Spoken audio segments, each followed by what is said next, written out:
मंडळी नमस्कार. कोणाकोणाला या कारल्यांची भाजी खायला आवडते?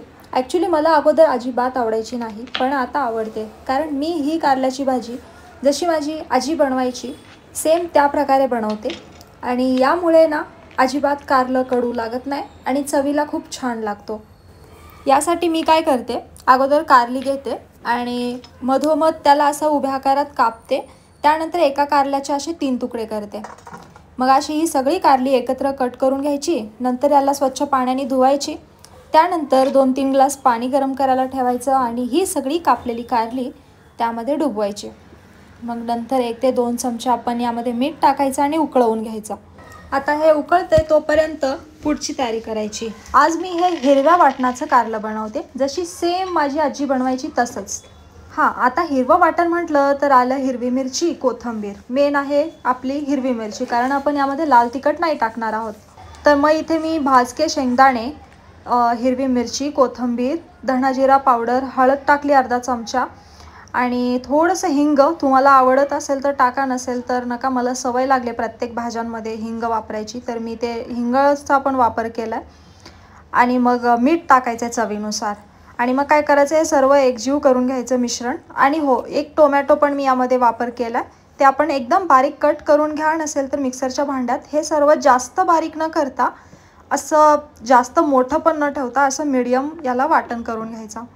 आणि हे बघा, असं मस्त ह्याचं सारण बनून रेडी होतं. आता इथे जाड बुडाची कढई असल्यामुळे मी बारीक गॅसवर याला गरम करायला ठेवते. आणि मग ही कारली जी मी मगाशी उकळायला ठेवली होती, ही अशा प्रकारे उकळलेली आहेत आणि यातल्या बिया आतमध्ये मऊ होतात आणि ते सहजपणे निघतात. तर आपल्याला जर आवडत असतील तर बिया तशाच ठेवा. अगोदर मी बिया काढायची नाही अजिबात, आता काढते. आज म्हणलं बिया काढून व्यवस्थित कारलं भरावं आणि मग बनवावं.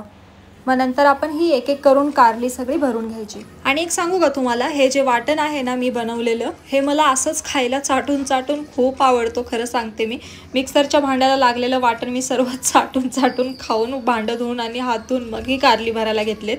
काय माहिती, मला ह्याचा सुगंध पण खूप आवडतो. वाटण करताना जो सुगंध येतो, आहा, जबरदस्त. सो इथे मी माझी कारली सगळी भरून घेतली आहेत. माझी कढाई गरम झाली आणि आता यामध्ये टाकूयात अंदाजे 1.5 चमचे किंवा 2 चमचे तेल. एकदम सोपं आहे. आता काय आहे, सर्व आपण वाटणामध्ये मसाले तर मिक्स केले होते, तर आता फक्त कारली भरलेली यामध्ये टाकून चांगली परतवायची दोन्ही बाजूला.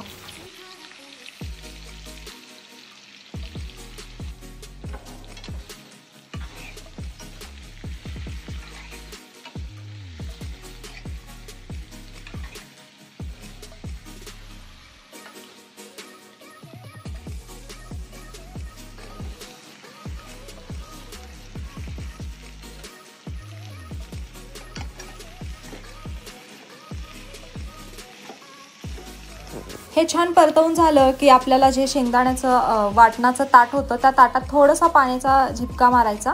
आणि जेव्हा आपण कारली उकळवायला ठेवली होती, तेव्हा नाही म्हटलं तरी 30-40% कारली शिजली होती. आणि आता हे वाफवून घ्यायचं थोडंसं पाणी टाकून, तर एकदम छान अशी कारली शिजतात. आणि जास्त पण जशी वांगी आपण शिजवतो तसं न शिजवता थोडंसं, म्हणजे 80%च कारलं शिजवायचं. नक्की ट्राय करा आणि मला कमेंट करून सांगा कसं झालंय कारलं. भेटूयात परत. बाय.